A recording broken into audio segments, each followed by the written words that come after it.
अडानी जी की काली करतूतों के बारे में हमने इस मंच से कांग्रेस पार्टी ने, श्री राहुल गांधी ने, हमारे अध्यक्ष ने लगातार सच सामने लाने का काम किया है।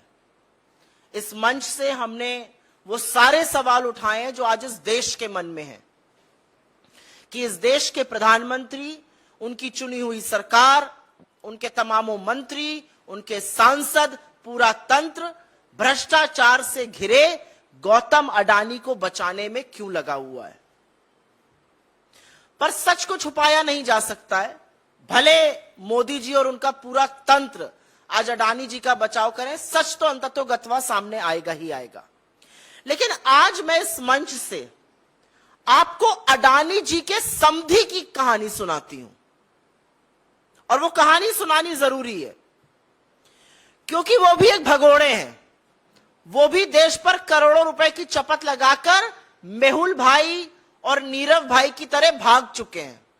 अडानी जी के समधी हैं, उनका नाम है जतिन मेहता। नाम तो आपने सुना ही होगा। Vinson diamonds, forever, precious jewellery, Suraj diamonds, इन सब के मालिक हैं।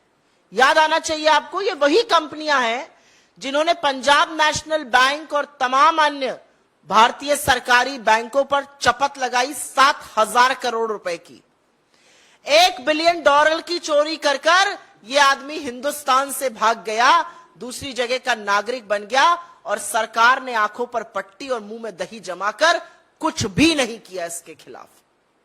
यह जतिन मेहता अडानी जी के समधी की कहानी है। लेकिन हम ये कहानी इसलिए सुना रहे हैं क्योंकि जतिन मेहता के भागने में, उनके पैसे के गबन में, उनकी काली करतूतें पूरी तरह से अडानी स्कैम से जुड़ी हुई हैं।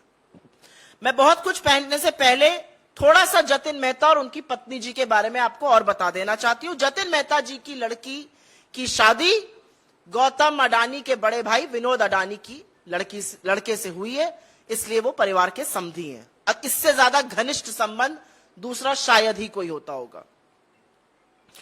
जतिन मेहता और उनकी पत्नी ने 2 जून 2016 को भारत की नागरिकता छोड़कर कैरिबियन में, जो अंतरराष्ट्रीय टैक्स हेवन है, सेंट किट्स में, वहां की नागरिकता ले ली। वहां से एक्स्ट्राडिशन की हमारे पास कोई ट्रीटी नहीं है। सरकार फिलहाल हाथ ही मल रही है। अगर आप सरकार के सर्वोच्च व्यक्ति से पूछ लीजिएगा कि क्या कार्रवाई हो रही है, तो नील बटा सन्नाटा। हमारी तरफ कहा जाता है नील बटा सन्नाटा, जीरो, शून्य कार्रवाई हो रही है जतिन मेहता के खिलाफ। असल में यूके के अंतरराष्ट्रीय बैंकों द्वारा जतिन मेहता पर केस चलाया जा रहा है, लेकिन उससे भारत में जो उन्होंने फ्रॉड किया है, जो $1 बिलियन करीब 7,000 करोड़ रुपए की चपत लगाकर जो वो भग गए, उससे भारत की कार्रवाई और भारत के किसी बैंक का कोई लेना देना नहीं है। तो नील बटा सन्नाटा कार्रवाई मोदी जी जतिन मेहता के खिलाफ कर रहे हैं। अब आपको समझाते हैं कि वो ऐसा क्यों कर रहे हैं। वो ऐसा इसलिए कर रहे हैं क्योंकि मेहुल भाई हो गए या नीरव मोदी हो गए या जतिन मेहता जैसे चोर और भगोड़ों के तार अडानी के काले कारनामे, अडानी की काली करतूतों से जुड़े हुए हैं। जतिन मेहता ने मेहुल भाई और नीरव मोदी की तरह वही स्वांग रचा, लेटर ऑफ क्रेडिट लिया बैंकों से, सोना इंपोर्ट किया और उसके बाद जेवर बनाकर एक्सपोर्ट किए। मजे की बात यह है कि जिन 13 कंपनियों को जतिन भाई ने दुबई में ये एक्सपोर्ट किया, वो जांच के बाद पता चल रहा है वो 13 कंपनियों का मालिकाना हक उन्हीं का था। वो एक्चुअल उन्हीं की कंपनियां थी, उनको उन्होंने एक्सपोर्ट किया और उसके बाद वो पैसा डुबा दिया गया। कह दिया गया पेमेंट नहीं हुआ, पैसा डूब गया। पैसा डूबा नहीं गया, पैसा डकार लिया गया। $1 बिलियन भारतीय बैंकों के, भारतीय करदाताओं के, भारत की सरजमी के $1 बिलियन, 7,000 करोड़ रुपए पूरी तरह से डकार लिए गए, ये स्वांग रच के कि हम एक्सपोर्ट कर रहे हैं। 13 कंपनियां उन्हीं की थी, उनको एक्सपोर्ट कर रहे थे। तो सबसे बड़ा मामला ये मनी स्विंडलिंग का बनता है, लेकिन ईडी भगवान जाने कहां है, समझ ही में नहीं आता किसकी तफ्तीश कर रही है, पता नहीं किस विपक्ष के पीछे पड़ी हुई है। अब आपको लेकिन सीधा तार और सीधी स्टोरी जो जतिन मेहता की अडानी के स्कैम से जुड़ी हुई है, बेनामी संपत्ति से जुड़ी हुई है, बेनामी पैसे से जुड़ी हुई है, जिस पर हम सवाल उठा रहे हैं, वो समझा देते हैं आपको। अभी मैंने 13 कंपनियों का जिक्र इसलिए किया क्योंकि जिससे पता चले कि उनके ऊपर किस किस तरह के मामले चल सकते हैं भारतीय सरकार के, वो कैसे चूना लगाकर भाग गए, यह समझाना जरूरी था। इसलिए मैंने अभी आपको पहले उनके काले कारनामों के बारे में बताया। मोंटेरोसा नाम का एक कंपनियों का समूह है, ये शेल ग्रुप्स की मालिक है, मॉरिशस स्थित है मोंटेरोसा। इसका जिक्र तमाम रिपोर्ट्स में भी हुआ है। इसकी बखिया भी काफी अब खुल रही है, कलई खुलती जा रही है। मोंटेरोसा समूह की जो कंपनियां हैं, ये तथाकथित तौर से उन शेल कंपनियों में पैसा डाल रही हैं जिनके थ्रू अडानी के पास पैसा आ रहा है। जो सवाल हम पूछ रहे हैं और जो सवाल देश पूछ रहा है, 20,000 करोड़ किसके हैं? यह 20,000 करोड़ बेनामी पैसा है जो शेल कंपनीज के माध्यम से अडानी समूह में आया है, और इन शेल कंपनीज का मालिकाना हक मोंटेरोसा समूह के पास है। जतिन मेहता और मोंटेरोसा के लिंक है आपस में, समधी साहब के और शेल कंपनीज के जो हेड हैं उनके आपस में लिंक्स हैं। मोंटेरोसा के सीईओ और चेयरमैन के साथ जतिन मेहता कई कंपनीज में डायरेक्टर रहे हैं। मोंटेरोसा के साथ चैंग ल्यूंगलिंग, जिनका हमने वो जो चीनी व्यक्ति था चैंग चुंगलिंग, जो चीनी कनेक्शन एक मोदी अडानी के साथ है, उस पर हमने जो बोला है, उनके साथ लिंक है। मोंटेरोसा और जतिन मेहता का सीधे सीधे संबंध है, और इस संबंध के चलते, क्योंकि हम सवाल बार बार उठा रहे हैं कि 20,000 करोड़ किसके हैं, ये जो पैसा चोरी किया गया हिंदुस्तान से, जो गबन कर लिया गया, जो डकार लिया गया, ये किसका पैसा है? ये लेकर भाग गए, इनको वापस क्यों नहीं लाया जा रहा है? इनके खिलाफ क्या कार्रवाई हो रही है? भारत के बैंकों का $1 बिलियन, उस टाइम के हिसाब से $1 बिलियन, अभी और ज्यादा 7,000 करोड़ रुपए लेकर जतिन मेहता भाग जाता है, समधी साहब भाग जाते हैं, और मोदी जी कुछ करते नहीं है। और अब पता चलता है कि जो शेल कंपनियां लगातार अडानी में पैसा डाल रही हैं, उनसे उनके संबंध है। तो भैया सवाल तो बनेगा ही कि 20,000 करोड़ किसके हैं? ये बहुत बड़ी गुत्थी है, ये जलेबी है, और उस जलेबी को बना कौन रहा है? अडानी और मोदी जी मिलकर।